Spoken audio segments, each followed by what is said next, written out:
Here's what every HVAC company will tell you.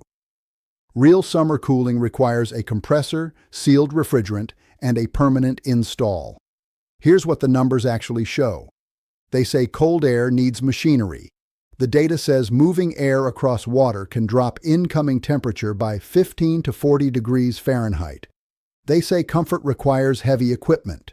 The U.S. Department of Energy says evaporative cooling can use about 1/4 the energy of central air. I accepted the old story for years. Then I started reading the measurements. A standard portable air conditioner often pulls 1,000 watts or more. It also dumps part of its waste heat back inside through a leaky hose.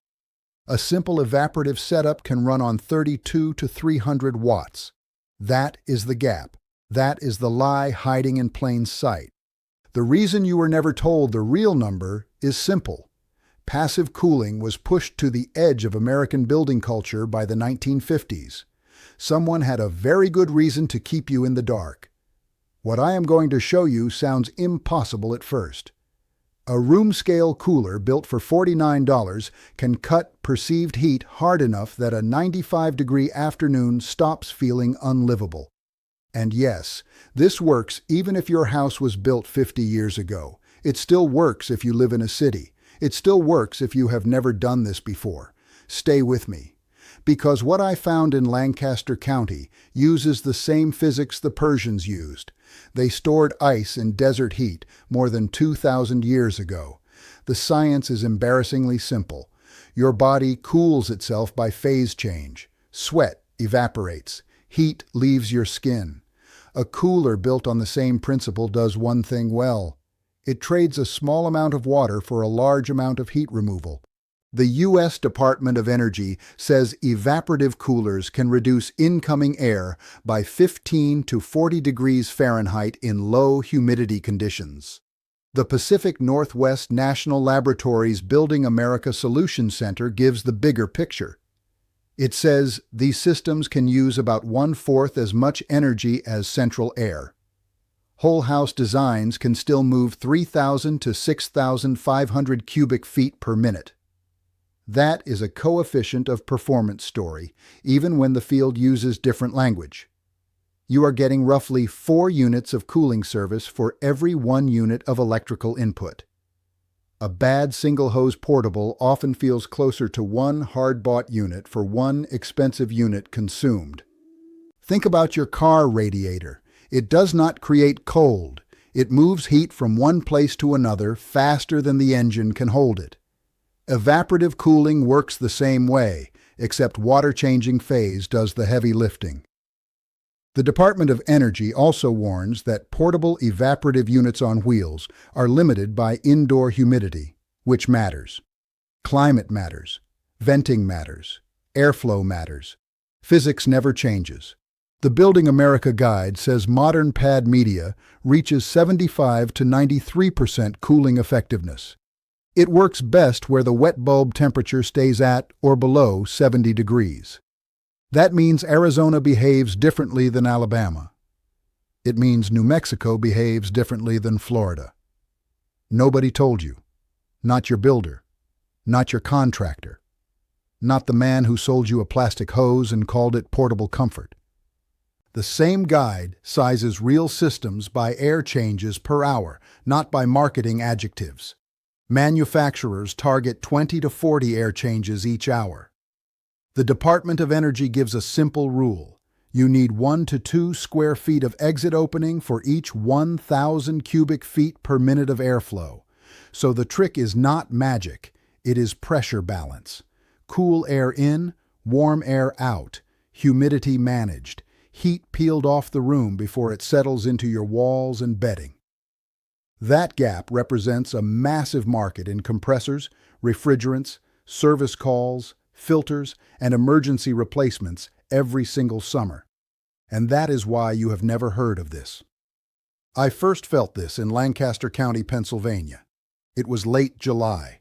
The road shimmered, horse hooves clicked on blacktop, and the air outside felt thick enough to chew.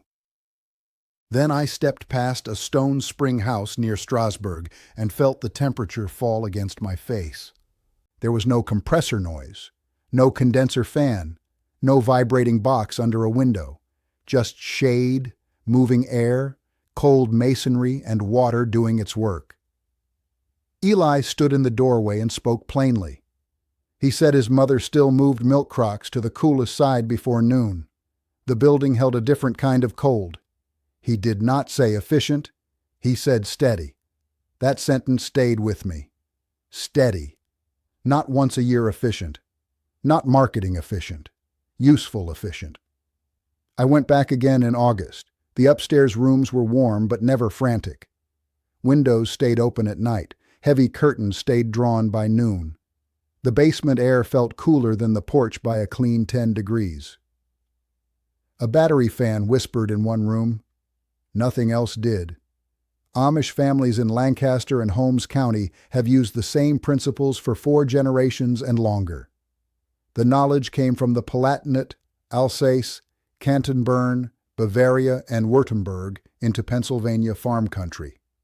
The Pennsylvania Historical and Museum Commission records vaulted cellars, spring houses, and 7-foot-deep ice houses across Lancaster farms. That document also notes summer kitchens, built to keep cooking heat outside the main living space. The Amish village in Lancaster County describes the same logic today. More windows, more shade, retreat to lower levels, cook outside the core rooms. That knowledge never disappeared. It was filed away. It was waiting. A 1921 USDA Farmer's Bulletin on farm dairy houses confirms how seriously cool storage was engineered before compressors took over. Go back farther, and you see the same answer repeating. In Yazd, Persians paired wind catchers with subterranean channels and Yakchal ice houses. The system dropped temperatures enough to preserve ice through desert summers more than 2,000 years ago. In Roman houses, thick masonry, shaded courtyards, and controlled airflow did the same job.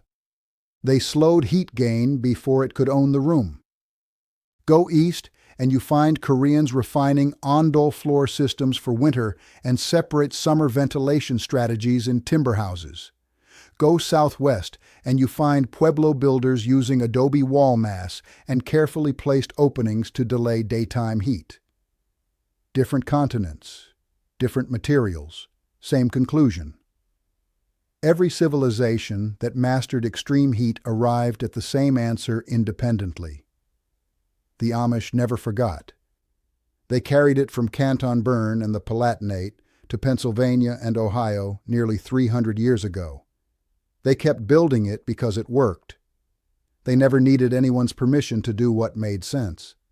Now the part that should make you angry. In 1922, Willis Carrier unveiled the centrifugal chiller that opened the door to large-scale comfort air conditioning. By 1937, Fortune reported Carrier's sales had hit $17,500,000, with $15 million coming from air conditioning. Passive methods threatened something obvious. If ordinary people could cool rooms with water, shade, night air, and low-power airflow, millions in hardware sales were at risk. The suppression did not look like a man in a dark room. It looked cleaner than that. It looked official. A 2006 HUD history makes the next point brutally clear. It says the 1958 minimum property standards became a de facto building code. The same report says FHA approval of a product became paramount to market acceptance. Read that again. Product approval became market access. Building code groups then modified their own requirements to resemble those provisions. That knowledge never disappeared. It was written out of the manual. It was waiting. The named allies are not mysterious.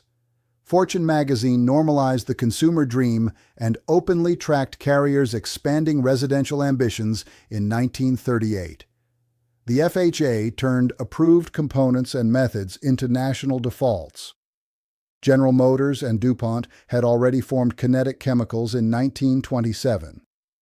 The National Bureau of Economic Research records DuPont's 51% stake. NOAA notes that by 1935, companies had sold 8 million refrigerators using Freon 12 made by Kinetic and its licensees. Media sold the future. Regulators standardized the pathway. Industry sold the machine. Then came the post-war push. Air conditioning and refrigeration news reported $1.25 billion in residential system sales for 1952. By the end of 1953, manufacturers had shipped 1.04 million room units. Trade articles sold more than cold air. They sold health. They sold status. They sold resale value. They sold the idea that comfort came from buying the machine instead of shaping the house. The Persians didn't read this in a textbook. They figured it out the way all real knowledge gets discovered, by paying attention to what the body was already doing. An entire field of knowledge disappeared from architecture schools, builder handbooks, and mass housing habits. Not because it failed, because it wasn't profitable. And it never really stopped. In 2022, Open Secrets records the Air Conditioning, Heating, and Refrigeration Institute spending $964,622 on federal lobbying. Carrier Global spent $3,057,677. Lennox International spent $320,000. These companies were not lobbying to teach you how to cool a bedroom with water, shade, and 40 watts. They were protecting a market built on equipment turnover, standards battles, and replacement cycles. The HVAC market in America is worth tens of billions a year. Every low-cost alternative adopted is a compressor, refrigerant charge, service plan, or replacement unit that never gets sold. Now, if you already own a house and you're thinking this only applies to people starting fresh, stay with me. Because this next part is specifically for you. You don't need to buy equipment. You need a weekend. Here is the exact build. Start with a 5-gallon food-grade bucket, one tight lid, and a 10-inch high-static fan that draws 18 to 32 watts. Cut a circular opening in the lid at 9 inches. Then cut 3 vertical intake windows in the bucket wall. Make each one 3 inches wide and 8 inches tall. Space them evenly around the sides. Line those openings from the inside with 1-inch thick treated cellulose pad media. Use unbleached muslin cotton only if you are testing a first build. Do not use cheap upholstery foam. It collapses, stays slimy, and kills airflow. Inside the bucket, set a small 12-volt submersible pump rated for 63 to 95 gallons per hour. Run 3/8-inch vinyl tubing from the pump to a ring manifold made from 1/2-inch schedule 40 PVC. Drill 12 1/16-inch holes along the ring so water drips evenly across the media. Fill the reservoir with 2.5 to 3 gallons of water. Add frozen bottles if you want a faster start, but not for the main effect. The cooling comes from evaporation, not the ice. Now place the unit 18 to 24 inches from a cracked window, or set it directly in front of an open screened window if your outdoor humidity is reasonable. The Department of Energy and the Building America guide both stress exit airflow. So, give the room a path. Open a second window 1 to 2 inches on the far side or leave the door open to a hallway. If you trap the humidity, performance falls fast. For a stronger build, move up to a 20-inch box fan and a 27-gallon tote. Use 8 to 12-inch cellulose media. Your total cost runs $7 to $14 for the bucket. The fan costs $14 to $28. The pump costs $9 to $18. Tubing and PVC run $6 to $12. Media adds $8 to $21. Even the larger tote version stays under $97 to $143. The small build lands near $44 to $61. One Saturday morning is enough for the basic version. 2 weekends gives you the cleaner, quieter version. Slope matters if you add a drain. A 2% fall is ideal. Natural resources. Canada gives that same minimum slope for earth-to-air tubes because standing water breeds problems. The same rule applies here. Water must move. Stagnation is the enemy. Bleach is not your friend inside pad media either. Use 3% hydrogen peroxide for cleaning, then rinse. PVC or HDPE is fine. Galvanized steel is not optional for fasteners if your room stays humid. Plain steel rusts and stains everything. Do one more thing. Freeze 2 1-liter bottles and keep them beside the unit for startup days, when the room is already baked. They do not replace evaporation. They buy you 10 fast minutes while the pad's fully wet out. Keep the water line 2 inches below the fan deck. Keep wires above splash level. Keep the fan pulling through the media. Do not blast from behind it if you want quieter operation and fewer droplets in the room. One warning. Pad media is not optional. A bare fan over an open bucket causes weak cooling, higher indoor humidity spikes, and ugly bacterial slime. On a 95-degree day in dry or mixed dry conditions, this small build can push outlet air into the low 70s. A 110 to 180 square foot room can feel dramatically different within 12 to 18 minutes. Maintenance is simple. Drain it once a week in heavy use. Clean it once a month. Replace the media once a season if you run it hard. There is one more piece most people miss. This build is not meant to fight your climate. It is meant to work with it. If your afternoon humidity is high, run it early, run it late, and use night air aggressively. The Amish already understand this rhythm. Open high windows after sunset. Flush the trapped heat out of the ceiling line. Shut the house down by 8 a.m. Pull shades on the west side first. Let the cooler handle the room you actually live in, not the entire floor plan you only walk through. This is why the cheap version matters. You can move it. You can test the bedroom first. You can aim it at the office second. You can learn your own house instead of financing a guess. Try it beside a bed with the airflow crossing your torso, not blasting your face. Try it near a desk with the door cracked 3 inches and the far window open 1 inch. Put a thermometer at shoulder height and another near the floor. Watch how fast the numbers separate. Then watch what happens to your body. 78 degrees with moving air often feels better than 74 degrees with stale air. Your skin knows the difference before your thermostat does. Nobody told you that comfort is local. Not your builder, not your contractor. Not the man who sold you whole house promises for one overheated bedroom. But once you feel a small room cool the old way, the sales pitch starts to collapse. Fast. And if you live where humidity spikes after storms, use the system as a timed tool, not a religion. Run it for 20 to 40 minutes, then switch to fan-only mode. Drain the pan, reset the room.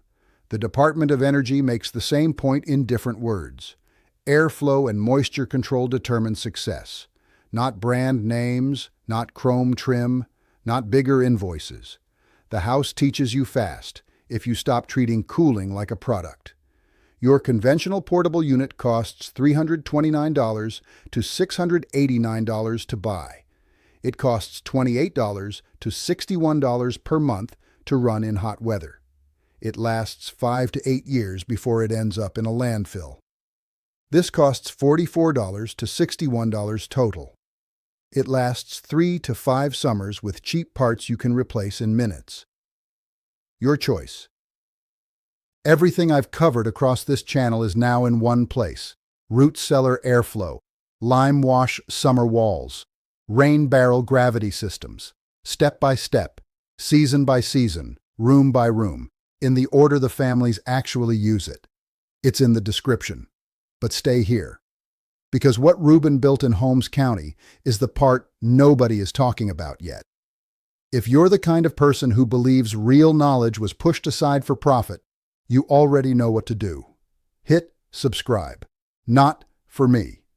for what comes next, because this is not a channel. This is a quiet movement of people who have decided they're done being sold what they already own. I want to hear from you. Drop your state, your July power bill, or the cooling trick your grandfather swore by in the comments. I read every single one. And your answers decide what we cover next. Next week, I'm going to show you what a 1946 Penn State document reveals. It explains how to keep food cold without a refrigerator through the worst heat of the year. The technique uses nothing but stone, shade, and moving water. And the old extension record proves agricultural builders knew this long before modern convenience culture buried it. You're not going to want to miss that one.